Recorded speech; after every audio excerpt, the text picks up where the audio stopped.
समय की बात है, वहां पे तीन दोस्त थे और तीनों दोस्त एक कॉलेज में पढ़ाई करते थे।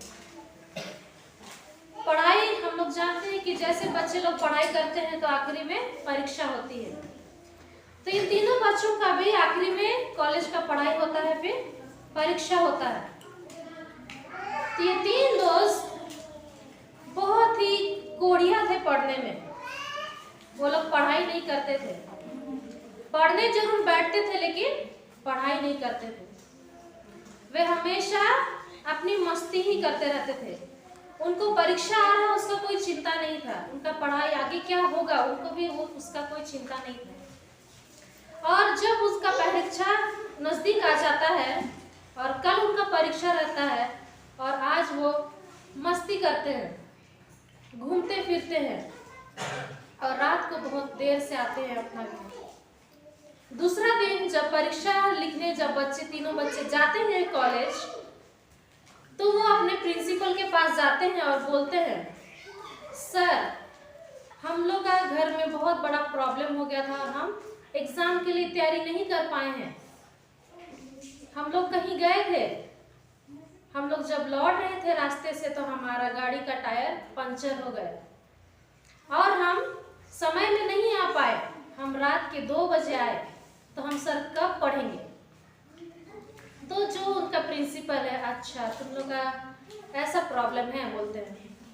फिर उसके बाद ये तीनों बच्चे क्या बोलते हैं, अपना प्रिंसिपल को रिक्वेस्ट करते हैं कि सर आप हमें एक दिन का मौका दीजिए, एक दिन का समय दीजिए ताकि हम पढ़ के आए दूसरा दिन और हम अपना परीक्षा को अच्छी तरह से लिखने सके।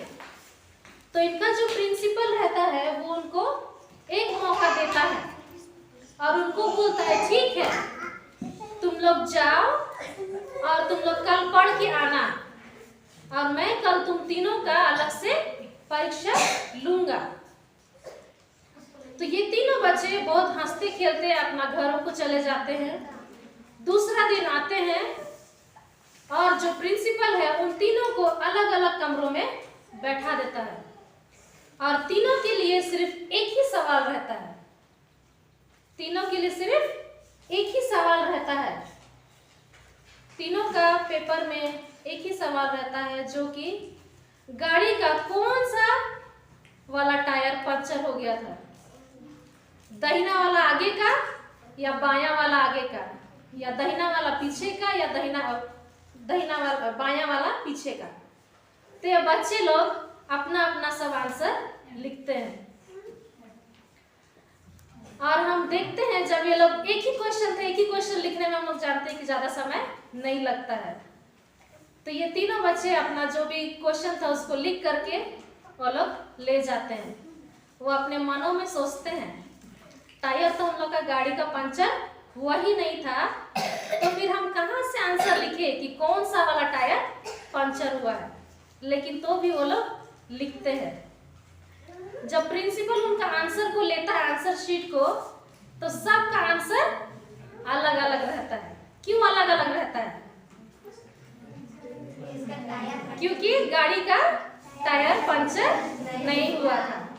तो यहाँ हम लोग देखते हैं कि ये तीनों बच्चे अपने पढ़ाई को नहीं मान करके वो लोग बहाना बनाते हैं कि हमारा टायर पंचर हो गया, हम पढ़ाई नहीं कर पाए।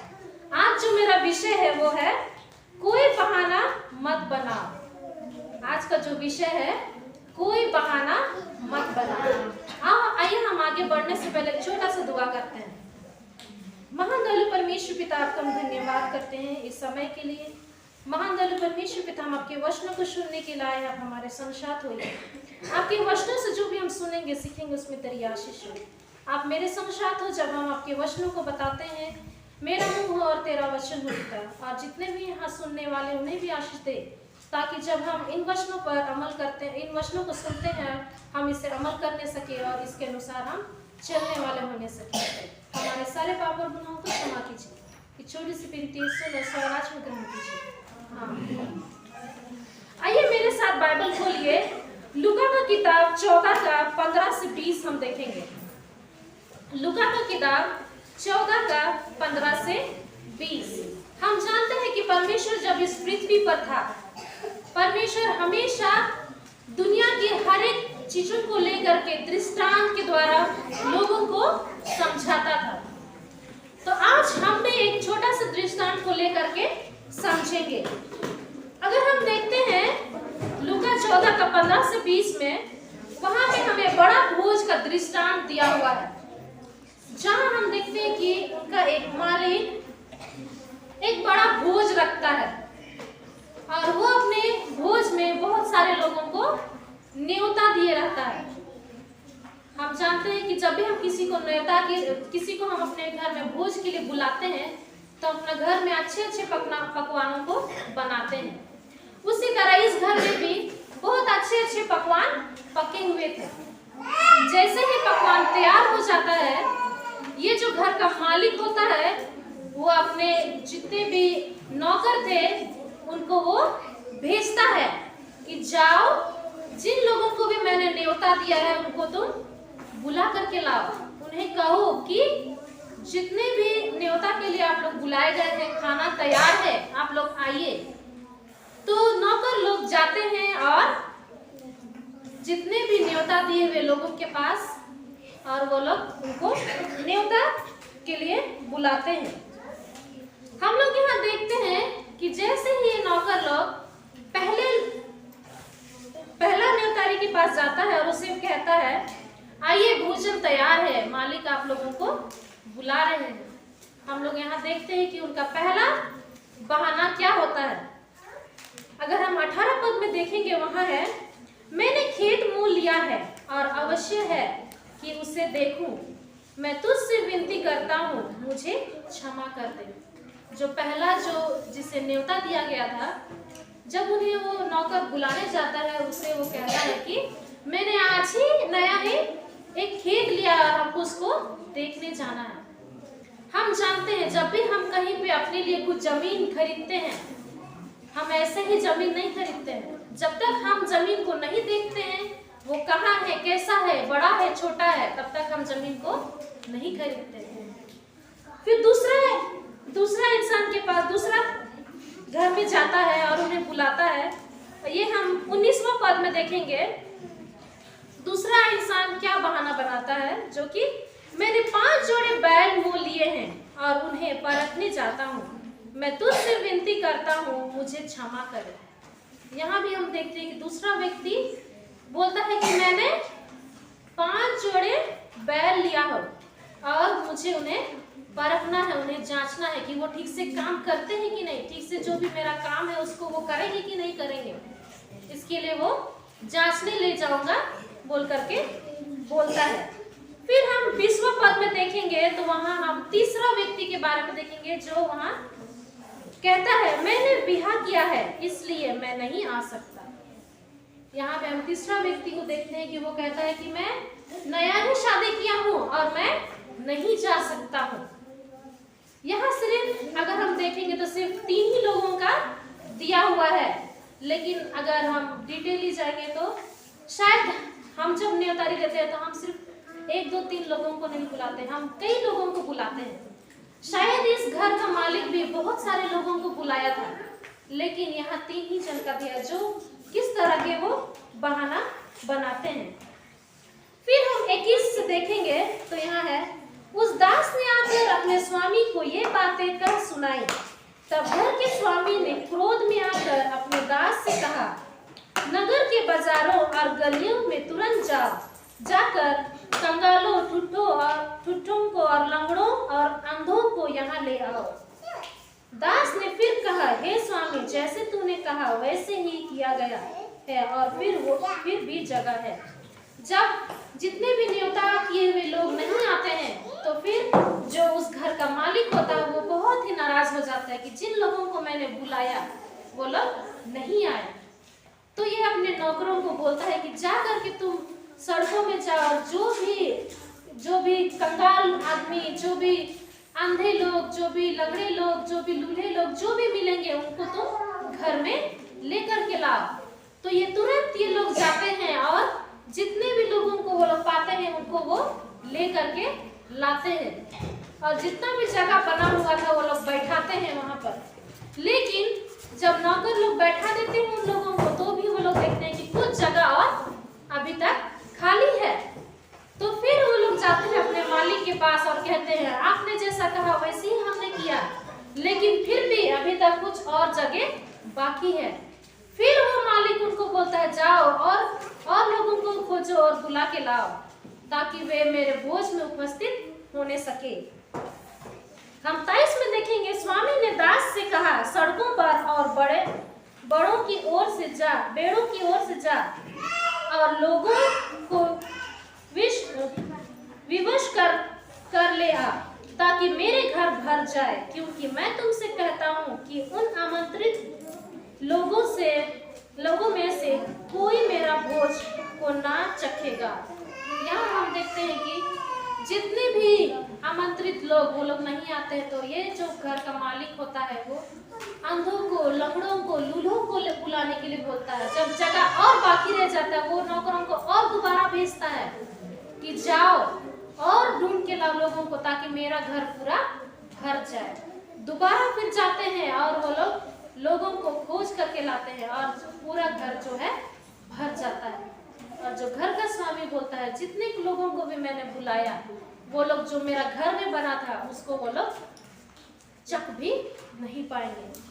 हम इस दृष्टांत में देखते हैं जो घर का मालिक है वो हमारा परमेश्वर है, और जो ये नौकर जो भेजा गया लोगों के पास वो है यीशु मसीह, जो कि हम लोगों के पास आया हमें परमेश्वर के पास ले जाने के लिए। लेकिन हम अपने जीवन में इतने व्यस्त है, हम अपने इस दुनियादारी के कामों में इतना व्यस्त है कि हम परमेश्वर के काम के लिए नहीं जा सकते। अगर आज हम देखें, हमें जब कुछ दायित्व दिया जाता है हमारे परमेश्वर के लिए काम करने के लिए, हम नहीं आते हैं चर्च। हमारे बीच में बहुत सारा सवाल आता है कि हम क्यों चर्च नहीं आते हैं, हम क्यों बाइबल नहीं पढ़ते हैं, हम क्यों लोगों को कुछ वचन नहीं बताते हैं, क्योंकि हमारे पास एक के बाद सारे बहाने हमारे जीवन में भरे हुए हैं। और हम देखते हैं कि 99% लोग अपने कामों से दूर भागने के लिए बहाने बनाते हैं। आइए हम इसी तरह एक इंसान के बारे में देखते हैं जिसे परमेश्वर उसे एक काम देता है, लेकिन वो अपने आप को कहता है, परमेश्वर से कहता है कि मैं उस काम को नहीं कर सकता हूँ। मेरे साथ खोलिए यिर्मयाह की किताब, उसका पहला अध्याय। यिर्मयाह की किताब उसका पहला अध्याय। वहां हम लोग देखेंगे यिर्मयाह के बारे में, जिसे परमेश्वर कहता है कि मैंने उसे चुना है।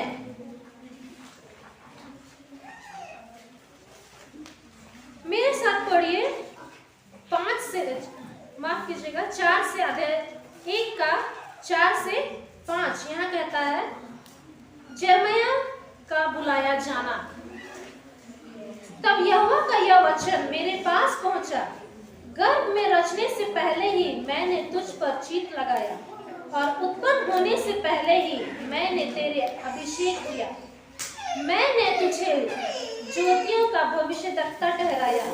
तब मैंने कहा, हाय प्रभु यहोवा, देख मैं तो बोलना भी नहीं जानता, क्योंकि मैं लड़का ही हूँ।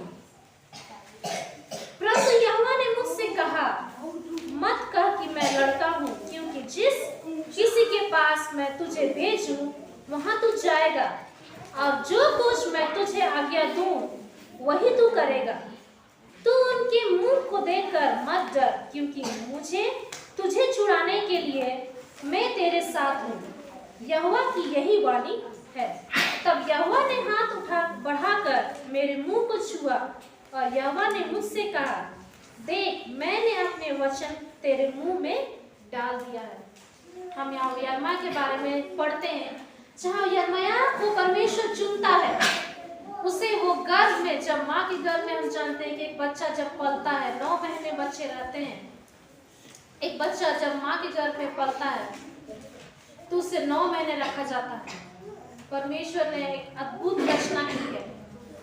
तो जब ये यिर्मयाह माँ के गर्भ में बना भी नहीं था, तब से ही परमेश्वर ने यिर्मयाह को चुन लिया था कि वो मेरा दास बनेगा और मेरे वचनों को प्रचार करेगा। और हम देखते हैं कि परमेश्वर का वचन, परमेश्वर खुद यिर्मयाह से बात करता है और उसे कहता है कि तुझे इन लोगों के पास जाना है और इन लोगों को वचनों को बताना है। लेकिन यहाँ भी हम देखते हैं कि यिर्मयाह क्या बोलता है। हम अगर देखेंगे 6 पद में, तब मैंने कहा, हाय प्रभु यहोवा, देख मैं बोलना भी नहीं जानता। हम जानते हैं कि कोई भी बच्चा जब जन्म लेता वो तुरंत दौड़ना नहीं सीखता, चलना नहीं सीखता, बोलना नहीं सीखता, खाना नहीं सीखता। उसी प्रकार हम भी परमेश्वर के वचन को बताने के लिए, चाहे उनके वचनों को सुनाने के लिए हमें भी तैयार होना है। हम भी तैयार नहीं है, लेकिन हमें अपने आप को तैयार करना है कि जब हमें परमेश्वर हमें जब चुना है तो हमें उनका काम करना है। हम नहीं बोल सकते कि परमेश्वर हम बोल नहीं सकते, हम पढ़ नहीं सकते, हम खेल नहीं सकते, लेकिन परमेश्वर हमारे संग साथ है। और एक बात यहाँ यिर्मयाह बोलता है कि मैं सिर्फ एक लड़का हूँ, मैं एक सिर्फ लड़का हूँ। अगर देखा जाए तो 12 या 13 साल से 17, 18, 19 साल के उतना होगा यिर्मयाह, उस समय उनको बुलाया गया था। हमें कभी नहीं सोचना चाहिए कि हम बहुत छोटे हैं, अभी इस काम के लिए हम नहीं कर सकते, हम अभी इस काम के लायक नहीं हैं, क्योंकि हमें अभी बहुत कुछ सीखना है। लेकिन परमेश्वर उसको बोलता है, मैं तुम्हें तुम्हारे साथ रहूंगा, तुम्हें मैं अगुवाई करूंगा, तुम्हें मैं चलाऊंगा और तुम्हें मैं बोलना भी सिखाऊंगा। और हम देखते हैं 9वां पद में, वहां पे कहता है, तब यहोवा ने हाथ बढ़ाकर मेरे मुंह को छुआ और यहोवा ने मुझसे कहा, देख मैंने अपने वचन तेरे मुंह में डाल दिया है। यहाँ हम देखते हैं परमेश्वर ने, यिर्मयाह जब बोलता है कि मैं बोल नहीं सकता हूँ, तो परमेश्वर उससे कहता है मैं तुम्हें मदद करूंगा। और वो क्या करता है, यिर्मयाह के मुंह को छूता है और उसके मुंह में वचन डाल देता है जो भी उसे बोलना है। उसी तरह अगर हम देखेंगे मूसा के विषय में, तो मूसा को भी परमेश्वर चुना था और वो भी परमेश्वर का काम के लिए आगे बढ़ा। वो भी बोलता है कि मैं नहीं कर सकता हूँ। जब उसे कहा जाता है कि तुम्हें अपने लोगों को उस नग से निकालना है, उनको वहां से निकाल के लाना है, तो मूसा उसे कहता है कि मैं ये काम नहीं कर सकता हूँ, किसी और को आप चुनिए, मैं इस काम के लिए लायक नहीं हूँ। हम यहाँ पे सीख सकते हैं कि चाहे हमारा जीवन जैसा भी हो, हम चाहे कितने छोटे भी हो, कितने बड़े भी हो, लेकिन परमेश्वर जब हमें चुनता है तो हम उसके काम के लिए बन जाते हैं। और जब हम परमेश्वर के वचनों को पढ़ते हैं, सुनते हैं, सीखते हैं और उसके अनुसार जब हम चलते हैं, तो परमेश्वर हमारा अगुवाई करता है। जब भी हम कोई बहाने बनाते हैं, हम अपने जो भी दायित्व है उससे हम भागते हैं। जब बच्चा को कुछ होमवर्क दिया जाता है स्कूल में, जब वो कुछ नहीं कर पाता या होमवर्क नहीं कर पाता, तो वो बहाने बनाने लगता है कि मैडम मैं कल बीमार हो गया था, कल मुझे पेट दर्द हो रहा था, मैं ये हो रहा था, वो हो रहा था करके वो लोग बहाना बनाते हैं और अपना काम को नहीं करते हैं, अपना काम से वे भागते हैं। आज हमें परमेश्वर बहुत अच्छा हमारे जीवन में उपहार दिया है। हमें नहीं सोचना चाहिए मैं ये काम नहीं कर सकता हूँ। जब हमें चर्च में हमें जब साबत स्कूल चलाने के लिए दिया जाता है, हमें नहीं सोचना चाहिए कि हम नहीं कर सकते हैं। जो भी हमारा है, जितना भी हम जानते हैं, हमें उससे परमेश्वर, हमारे जो लोग हैं उनको बताना है, परमेश्वर से हमें आशीष मांगना है, ताकि हम जो भी हमारा दायित्व है उसको हम पूरा करने सकें। जब भी हमें कहीं बुलाया जाता है, कहीं वचन बताने के लिए, डिवाइन सर्विस, उपदेश देने के लिए, हम उपदेश नहीं देना चाहते हैं। हम बहुत सारा बहाना बनाते हैं कि हम पढ़ नहीं सकते हैं, बाइबल पढ़ नहीं सकते हैं, हम बाइबल में जो लिखा उसको ठीक से समझ नहीं सकते हैं।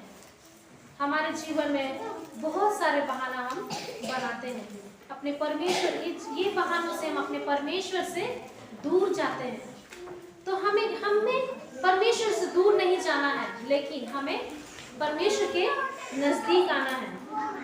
हमें पता है कि परमेश्वर ने हमें बहुत सारा तोड़े दिए हैं। जिस तरह हम एक दृष्टांत में देखते हैं कि जो उसका मालिक अपने जो दासों को तोड़े देता है, सबसे पहला वाला दास को 5 तोड़ा, दूसरे को 2 तोड़ा और पहले को 1 तोड़ा देता है।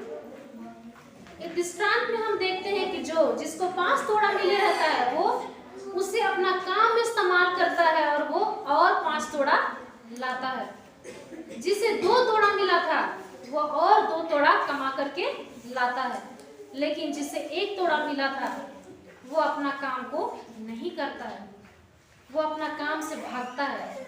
और वो क्या करता है, अपना मालिक जो है उससे डर करके उसे लगता है कि अगर मैं नहीं कर पाया उस काम को तो मेरा मालिक मुझे बहुत डांटेगा, मुझे बहुत कुछ भरा बुरा कहेगा। इस कारण से वो क्या करता है, गड्ढा खोदता है और उस 1 तोड़ा को छुपा देता है। और जब उसका मालिक आता है और सबों से जब वो पूछता है, तुझे मैंने 5 तोड़ा दिया था, तूने कितना कमाया? वो बोलता है मैंने 5 तोड़ा और लाया। जिसे 2 तोड़ा दिया गया था उसको वो पूछता है तो वो भी बोलता है कि मैंने और 2 कमाया। दोनों को जो घर का मालिक है उसे शाबाशी देता है कि तुम दोनों ने बहुत अच्छा काम किया। लेकिन जिसे 1 तोड़ा मिला था वो कहता है, मालिक मैं आपसे डर गया था और मैंने जो आपने मुझे 1 तोड़ा दिया था उसे मैंने गड्ढे में खोद करके छुपा दिया। आइए हम इस तीसरे इंसान की तरह ना हो। हमें गाने का उपहार मिला है, हमें वचन सुनाने का उपहार मिला है, हमें बहुत सारे जीवन में उपहार मिला है। हम इसे अपने काम में लाए। हम जब चर्च आते हैं तो हम सिर्फ चर्च में ही नहीं, जब हमारे जो पड़ोसी है, जो अंधविश्वास लोग हैं, हमें उन्हें भी अपने परमेश्वर के बारे में बताना है ताकि वे भी हमारे परमेश्वर के बारे में जान सके, समझ सके कि हमारा परमेश्वर कौन है, हमारा परमेश्वर क्या क्या काम करके गया है इस पृथ्वी में, हमारा परमेश्वर क्या कर सकता है हमारे जीवन में। जब हम अपने लोगों को इन वचनों को जब हम बताते हैं तो परमेश्वर हमें आशीष देगा। अगर हम पढ़ेंगे मत्ती का किताब 5:16 में, वहां कहता है, उसी प्रकार तुम्हारा उजियाला मनुष्य के सामने चमके कि वे तुम्हारे भले कामों को देखकर तुम्हारे पिता की जो स्वर्ग में है बड़ाई करें। जब हम परमेश्वर के अनुसार हम चलते हैं, मानते हैं, उनके वचनों को हम पढ़ते हैं, सुनते हैं, सीखते हैं, तो परमेश्वर हमें आशीष देगा, हम परमेश्वर की बड़ाई कर सकते हैं। यहाँ साफ साफ हमें वचन में कहता है कि तुम्हारे भले कामों को देखकर तुम्हारा पिता जो स्वर्ग में है तुम्हारी बड़ाई करेगा। हमारे जो भी हम इस पृथ्वी में भेजे गए हैं, हमें परमेश्वर का काम को पूरा करना चाहिए। हम आज इस जगह में हैं क्योंकि परमेश्वर ने हमें चुना है और हम इस जगह हैं। हम देखेंगे कि हमारे जीवन को परमेश्वर बदल देगा जब हम परमेश्वर के वचनों को हम सुनाएंगे, दूसरों को बताएंगे। हम जब जिस तरह हम अपना खाना के बिना हम लोग नहीं रह सकते हैं, अगर हमें सुबह दोपहर शाम एक दिन अगर हमें खाना नहीं मिला, हम खाने के लिए तरस जाते हैं। वैसे ही हमें परमेश्वर कहता है कि वचन जो परमेश्वर का है उसके लिए हमें तरसना है। जो हम इस दुनिया में रहते हैं उस भोजन के लिए नहीं, लेकिन जो आत्मिक भोजन है उसके लिए। अगर हम देखेंगे पहला पतरस 2:2, वहां कहता है, नए जन्मे हुए बच्चों के समान निर्मल आत्मिक दूध की लालसा करो ताकि उसके द्वारा उद्धार पाने के लिए बढ़ते जाए। जब हम आत्मिक भोजन के लिए हम लालसा करेंगे तो परमेश्वर हमें उद्धार देगा, हमें आशीष देगा हमारे जीवन में। और हमारे जीवन में जब हम परमेश्वर के वचनों को अमल करते हैं तो हमें बहुत सारा आशीष मिलता है। हमारे जीवन में हम बहुत सारे सवाल आते हैं। जब हम परमेश्वर के वचन को रोज दिन पढ़ेंगे, अपने जीवन में रोज दिन हम सुबह शाम दोपहर प्रार्थना करेंगे, तो हमें क्या प्रतिफल मिलेगा, परमेश्वर हमें क्या देगा, क्या आशीष मिलेगा? तो इसका उत्तर भी हमारे परमेश्वर ने हमें दिया है, जो कि मिलता है यहोशू 1:8 में, जहां लिखता है, व्यवस्था की यह पुस्तक तेरे चित्त से कभी ना उतरने पाए, इसी में दिन रात ध्यान दिया कर रखना, इसीलिए कि जो कुछ उसमें लिखा है उसके अनुसार करने की तू चौकसी करे, क्योंकि ऐसा ही करने से तेरा सब काम सफल होगा और तू प्रभावशाली होगा। जब हम परमेश्वर के वचन को दिनों रात पढ़ते हैं, उसके अनुसार हम चलते हैं, परमेश्वर से हम दिन और रात दुआ करते हैं, हम बहुत समय अगर हम परमेश्वर के साथ बिताते हैं, जो भी हमारे काम है, जो भी हमारे जीवन में होना है, उसमें परमेश्वर अगुवाई करेगा, हमें हर एक चीजों में सफल करेगा। तो हमें हमारे जीवन में हमें कभी बहाना नहीं बनाना चाहिए। जब जब हम बहाना बनाएंगे, हम अपने परमेश्वर से दूर होते जाएंगे।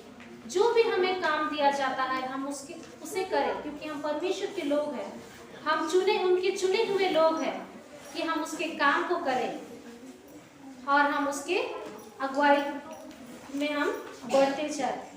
जब हम कुछ भी बातें जैसे हम बहाना बनाते हैं हमारे जीवन में, तो परमेश्वर उसका भी लेखा लेगा हमारे जीवन में जब हमारा न्याय होगा।